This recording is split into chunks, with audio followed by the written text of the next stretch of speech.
sorry ပါဆောနာဗီဒီယိုက7 minute နဲ့သူ့အတူ auto ပြတ်သွားတယ်ပေါ့နော်အဲ့တော့မိုးတခွန်းမဲ့မေးတယ်ရှင်တို့ပစ္စည်းပြောက်တာရှင်တို့ရှာမတွေ့ဘူးဆိုတော့ခိုးလန်းနဲ့အောက်လန်းနဲ့တရေမဝင်လာတဲ့မဟုတ်တာငွေတွေအများကြီးပေးပြီးတော့အပေါ်လန်းနဲ့တရေဝင်လာတဲ့လေလိုင်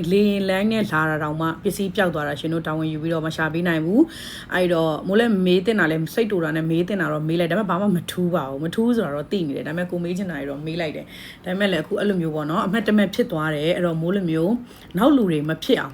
်မို့ဒီကိစ္စလေးကိုလာပြောပေးတာလောလောဆယ်ကတော့ဘာမှမထူးပေါ့နော်နောက်အခုတော့စင်ကာပူရဲစခန်းမှာတက်တိုင်မလားလို့စဉ်းစားနေတယ်ပေါ့နော်ဒါပေမဲ့လည်းဘာမှမထူးတော့ဆိုတာသိနေပြီဘာဖြစ်လို့ဆိုတော့ခိုးတဲ့သူကဒီချိန်ခိုးစားလို့အမှန်ဆိုလို့ရှိရင်ရှင်းလေးပဲပစ္စည်းတစ်ခုခိုးတယ်ဆိုလို့ရှိရင်အဲ့ဒီဝန်ထမ်းတွေထဲမှာတယောက်ကပျောက်သွားမှာပဲအဲ့ဒီပစ္စည်းရပြီးတော့ပြေးဝလောက်ပြီးဒီချိန်ဆိုလို့ရှိရင်အဲ့တော့သူတို့ဖမ်းလို့ရတယ်ဘယ်သူပဲဝါဆိုဒါပေမဲ့မပြေးဘူးငုတ်တုတ်ထိုင်နေလို့ဒါမိနေတာလေဟုတ်တယ်မလားဒါဆိုလှုပ်ရှားနေကြပြီလေအဲ့လိုဆိုတော့ရှင်းနေရောပဲเนาะအဲ့တော့သူတို့ပြောတဲ့ပုံစံဟိုချက်ချင်း complaint တင်ရတာတော့ဒါတော့ချက်ချင်းတင်တာတော့မိုးကမနက်အိတ်ဖောက်ပြီးတော့မနက်အိတ်ဖောက်တာနဲ့ချက်ချင်းဖုန်းဆက်တယ်ချက်ချင်း complaint တင်တယ်သူတို့တွေလက်ခံပြီးတော့ဖြည့်ပြီးတပတ်လောက်ကြာတော့မှသူတို့ဘာစကားပြောလာလဲအဲ့နောက်ဆုံးဒီ chunky ကနေ email ပို့ပြီးတော့နောက်ဆုံးမှဘာပြောလာလဲဆိုတော့ဒန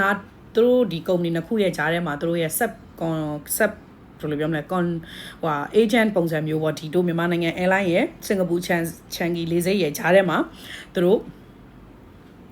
agent ရှိတယ်ပေါ့နော်အဲ့ဒီ agent ကိုလည်းဆက်သွယ်တယ်မိုးကတော့ by name mention မပြောချင်တော့ဘူးဘာဖြစ်လို့လဲဆိုတော့ပြီးသွားပြီဒါပေမဲ့အားလုံးဂရုစိုက်ဖို့ပဲမိုးပြောချင်တာအဲ့တော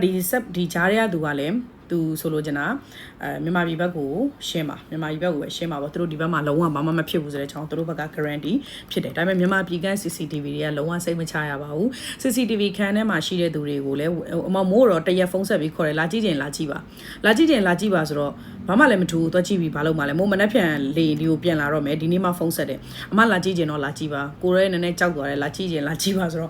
့ကြောင့်ကိုလည်းတခုဖြစ်နေမှာဆိုလို့ကြောက်ပြီးတော့မသွားရတော့အဲ့တော့တချို့တွေမိုးလိုမျိုးပဲတချို့တွေလည်းဒီလိုမျိုးခံနေရလာတော့မသိဘူးဒါမှမဟုတ်မိုး case ကပဲထူးထူးခြားခြားကြီးဖြစ်နေလာတော့မသိဘူးနောက်ဆုံးသူတို့ airline ကပြောလဲဆိုတော့ပစ္စည်းပျောက်ဆုံးမှုဖြစ်တယ်ဆိုလို့ရှိရင် on the spot ဆိုတာလေစိတ်တွေကမထွက်သွားခင်ကို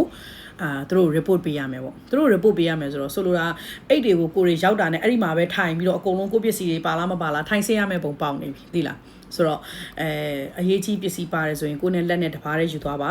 ရောင်ရက်လို့သူတို့ check in hand carry အိတ်ကိုအပေါ်တင်ခိုင်းနေဆိုရင်လည်းမမေ့ဘဲနဲ့ကို hand carry မှာကိုထည့်ထားတဲ့ပစ္စည်းပတ်စံပဲဖြစ်ဖြစ်တမိုးကြီးတဲ့ပစ္စည်းပဲဖြစ်ဖြစ်ယူပါ hand carry ဆိုတော့ lock မခန့်နေတော့ဘူးလေဘာဖြစ်လို့လဲဆိုတော့ကိုယ်နဲ့ပဲပါတာဆိုတော့ရုပ်တရက်ဆိုတော့ lock မပါသွားဘူးဆိုတော့ hand carry ကိုရုပ်တရက်ကိုတင်ခိုင်းလိုက်တဲ့ပုံမှာကိုလည်းတတိလက်လွတ်ဖြစ်သွားတယ်သူတို့ဘက်ကလည်းမှားတယ်ကိုယ့်ဘက်ကလည်းမှားတယ်ဆိုတော့ဘာမှမတက်နိုင်ဘူးဒါပေမဲ့ကိုယ့်လိုမျိုးသူမျာ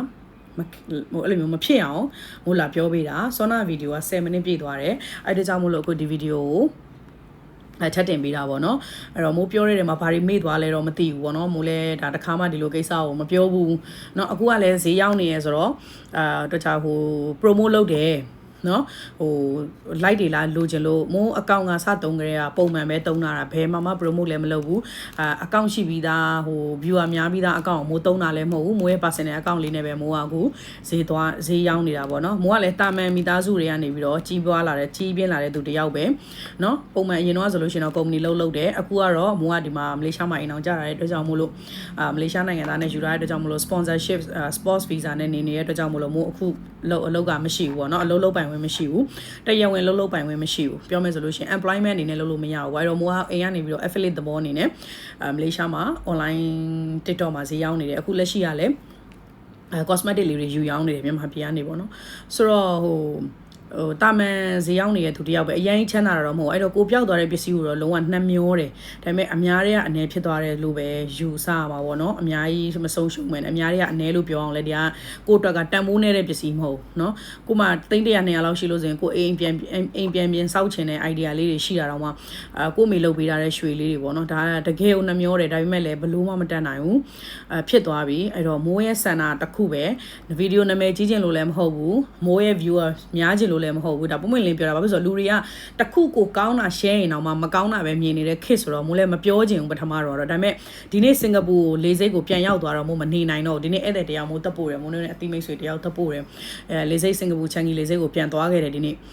တွေ့တော့လေစိတ်ထဲမှာမနေနိုင်ဘူးမနေနိုင်တော့အော်အဲ့တွေကိုကြည့်ပြီးတော့အဲ့အနေအဲ့လေရင်ပဲအဲ့ဒီအချိန်ပဲအဲ့အနေတာတွေကိုတွေ့ပြီးတော့စိတ်ထဲမှာ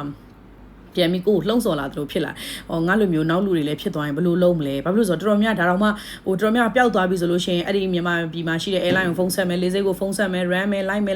ယ်မောပြီးကြံခဲ့မယ်။ဒါတော့အမစင်ကာပူဘက်ကိုဒါအခုအမမျိုးသားစင်ကာပူမှာလှုပ်နေရောစင်ကာပူဘက်ကိုသူကမေးပို့ခိုင်းတော့စင်ကာပူမေးပို့တော့ဒီလောက်ထိစူးစမ်းပြီးတော့ဒီဘက်ကရှာပြီးတော့ဒီဘက်မှာမရှိဘူးဆိုတာသိတာ။ရှင်းလေး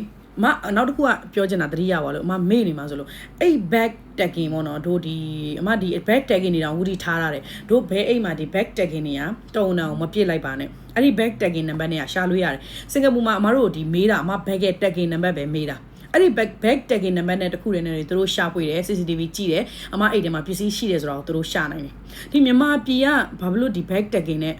အဲ့ကိုရှာလို့မရရလဲမသိ